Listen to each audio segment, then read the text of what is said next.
Okay dear students, अभी हम लोग आंकिक प्रश्न के प्रश्न संख्या 16 देखेंगे। प्रश्न संख्या 16 डियर स्टूडेंट्स, चैप्टर हम लोग 4 पढ़ रहे हैं विद्युत धारा, जिसमें हम लोग आंकिक प्रश्न का सॉल्यूशन कर रहे हैं, न्यूमेरिकल क्वेश्चंस। और उसमें हम लोग 16 नंबर प्रश्न को अभी हम लोग देखेंगे, समझेंगे बारीक बारी से। यहाँ पर देखिए कह रहा है कि 100 वाट और 25 वाट के दो बल्ब समांतर क्रम में एक स्रोत से जुड़े हैं जिसका विभवांतर स्थिर है। दोनों बल्बों के प्रतिरोधों का अनुपात ज्ञात करें। बच्चों, दो ठो बल्ब है यहाँ पे और दोनों बल्ब को समांतर क्रम में एक ही स्रोत से जोड़े गए हैं और एक बल्ब का जो शक्ति है वो है 100 वाट, दूसरी बल्ब की शक्ति 25 वाट। इन दोनों का विभवांतर सेम है यानी कि स्थिर है। दोनों बल्बों के प्रतिरोध का अनुपात निकालना है। प्रतिरोधों का अनुपात यानी कि दोनों बल्ब का प्रतिरोध निकाल लेंगे अलग अलग और उसका अनुपात निकाल लेंगे। अंडरस्टूड? तो बच्चों, सबसे पहले यहाँ पर जो जो चीज़ दिया हुआ है, जो कंटेंट दिया हुआ है उसको हम देख लेते हैं। यहाँ पर दिया हुआ है कि प्रथम बल्ब जो है, दो बल्ब है तो प्रथम बल्ब की जो शक्ति है P1, इसको P1 मानते हैं, वो 100 वाट है। कितना है? 100 वाट। और दूसरे बल्ब जो है उसकी जो शक्ति है, देखिए दूसरे बल्ब की जो शक्ति है वो है 25 वाट, इसको P2 मानते हैं। ठीक है, तो पहले बल्ब जो है इसका जो विभवांतर है भी है, ये स्थिर है बच्चों, इसीलिए विभवांतर यहाँ भी है और यहाँ भी दूसरे बल्ब के लिए भी विभवांतर भी है। ये दोनों चूंकि स्थिर है इसीलिए कोई अंतर है नहीं। आप लोग का ध्यान अगर बोर्ड पे होगा तो अच्छी तरह से समझ में आएगी, और आप लोग इधर उधर ध्यान रखोगे तो फिर नहीं समझ में आएगी। तो बच्चों, यहाँ पर अब तीसरी बात क्या है, जब शक्ति दिया है और विभवांतर दिया है तो इसमें प्रवाहित होने वाला विद्युत धारा हमें पता चल जाएगा।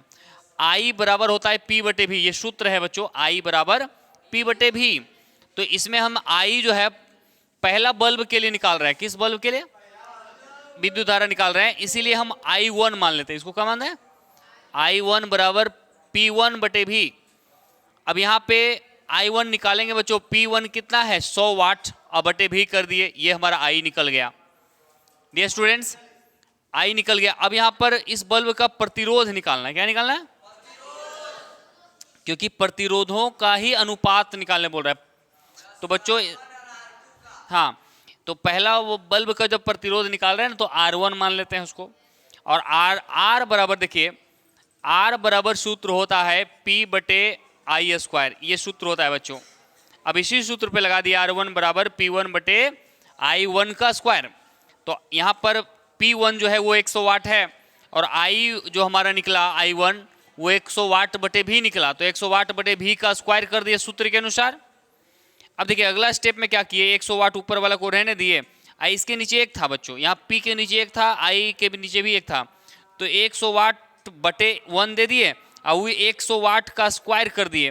तो 100 वाट का स्क्वायर कितना होगा? 10,000 वाट। 100 का स्क्वायर 10,000 होगा और वाट का स्क्वायर वाट स्क्वायर होगा। और बच्चों यहाँ भी का स्क्वायर है इसीलिए भी स्क्वायर लिख दिए। तो ये R1 हमारा जो निकला, फाइनली R1 जब निकाले, और आपको पता है भीन में क्या होता है, ऐसे गुना में आके उल्टा हो जाता है ना, आप लोग भीन जानते हैं। तो यहाँ पर 100 वाट रहा और एक बटे में रहा, और ये भी स्क्वायर जो है बच्चों यहाँ पर, ये भी स्क्वायर ऊपर चला गया गुना में और ये 10,000 वाट नीचे आ गया वाट स्क्वायर।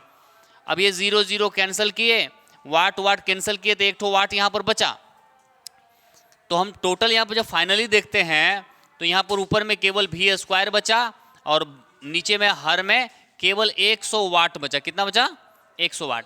तो हमारा जो पहला बल्ब का जो प्रतिरोध निकला वो निकला भी² बटे 100 वाट। ओके, अब क्या करेंगे, अब दूसरी बल्ब की जो शक्ति है वो 25 वाट दिया है और विभवांतर तो स्थिर है इसीलिए भी ही होगा। और उसी तरह जिस तरह यहाँ विद्युत धारा निकाले थे I बराबर, तो यहाँ I2 निकालेंगे P2/V, तो यहाँ पर हो जाएगा 25 वाट बटे भी। और जब इसका प्रतिरोध निकालेंगे, दूसरे बल्ब का प्रतिरोध निकालेंगे, तो जब दूसरे बल्ब का प्रतिरोध निकालेंगे तो P2 बराबर बटे I2 का स्क्वायर होगा, यानी कि 25 वाट बटे 1, और ये I जो निकला यहाँ पर वो 25 वाट बटे भी है, इसका स्क्वायर कर दिए। अब बच्चों जब इसको पलटाएंगे ना तो 25/1 को यहाँ रहने दिए वाट को, और ये भी गुना भी स्क्वायर ऊपर कर दिए, और 25 गुना 25 वाट स्क्वायर नीचे कर दिए। 25 कैंसिल हो गया, वाट वाट कैंसिल हुआ तो एक ठो वाट बचा क्योंकि यहाँ वाट स्क्वायर है। फाइनली हम देखते हैं तो R2 हमारा जो आया वो V²/25 वाट आया। अब दोनों का R निकल चुका है, दोनों का प्रतिरोध निकल चुका है।